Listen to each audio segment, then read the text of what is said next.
Apakah saya melayani Yesus dengan sungguh, namun saya merindukan kehadiran dan bimbingannya? Ini adalah pertanyaan renungan kita untuk hari ini. Holy Spirit, make my heart open to the Word of God.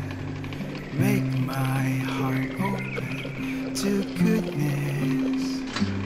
Make my heart open to the beauty of God every day. Amen.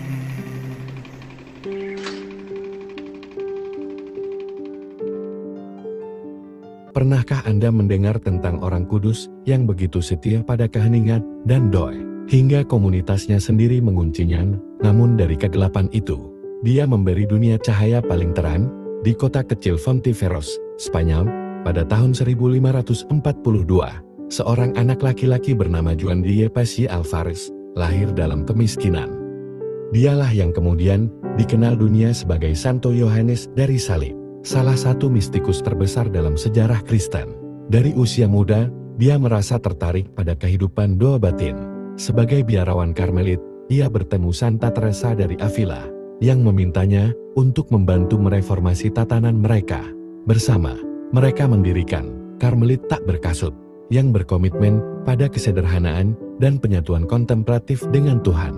Tetapi perubahan datang dengan pengorbanan. Pada tahun 1577, Yohanes dipenjarakan oleh sesama Karmelit yang menolak perubahan. Terkurung dalam sel gelap di Toledo, selama berbulan-bulan merasakan kedinginan, kelaparan, dan keheningan. Dia tidak putus asa, dia berdoa. Dan dalam kegelapan itu, jiwanya terbakar.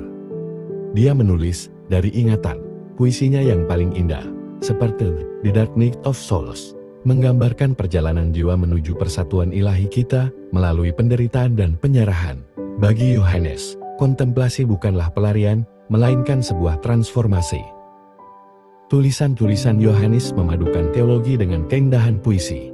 Karya-karyanya menguraikan perjalanan rohani, di mana jiwa menjauh dari gangguan duniawi dan masuk ke dalam cahaya Tuhan. Dikanonisasi pada tahun 1726 dan dinyatakan sebagai dokter gereja tahun 1926. Santo Yohanes dari Salib adalah santo pelindung mistikus dan kontemplatif. Hidupnya menunjukkan kepada kita bahwa bahkan dalam diam dan penderitaan, Tuhan berbicara, dan saat kita diam, jiwa kita bisa terbakar dengan cintanya.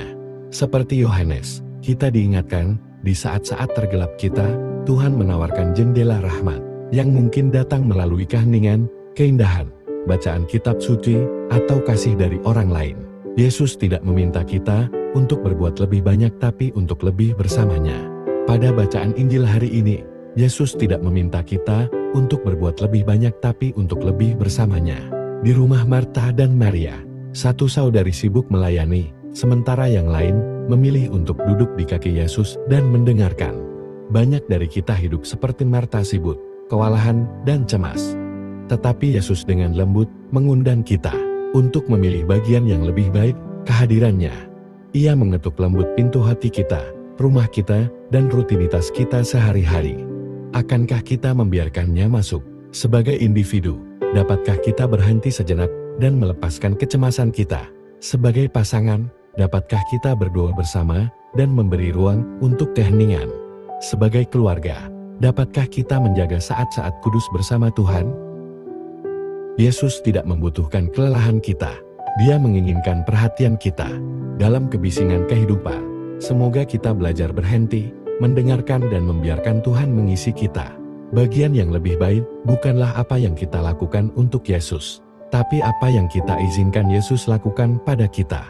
Ketika kita melambat dan hanya bersamanya, Yesus tidak meminta kita untuk berbuat lebih banyak tapi untuk lebih bersamanya. Marilah kita berdoa. Dalam nama Bapa dan Putra dan Roh Kudus. Amin. Tuhan Yesus, terima kasih karena telah mengasihi kami tanpa syarat. Karena menderita wafat di atas kayu salib, karena kebangkitan dan kenaikan-Mu. Tuhan Yesus, Engkau tahu ketidaksempurnaan kami, kegagalan kami, kelemahan, dan dosa kami. Namun Engkau juga melihat keinginan kami untuk mengikuti-Mu. Ampunilah kami ya Tuhan. Penuhi hati kami dengan rahmat-Mu, kedamaian-Mu, dan belas kasih-Mu. sembuhkan, pulihkan dan ubahlah kami, seperti yang Engkau lakukan pada Santo Yohanes dari salib, yang tertarik pada persatuan yang mendalam denganmu melalui keheningan dan doa.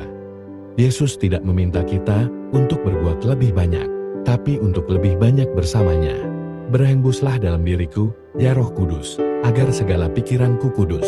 Bertindaklah dalam diriku, ya Roh Kudus, agar pekerjaanku juga kudus. Pikatlah hatiku, ya Roh Kudus, agar aku hanya mencintai yang kudus. Kuatkanlah aku, ya Roh Kudus, agar aku memperjuangkan segala yang kudus. Jagalah aku, ya Roh Kudus, agar aku selalu kudus. Amin. Dalam nama Bapa dan Putra dan Roh Kudus. Amin. Tuhan memberkati keluarga Anda. Tuhan memberkati Gereja Katolik kita dan Kapels for Christ.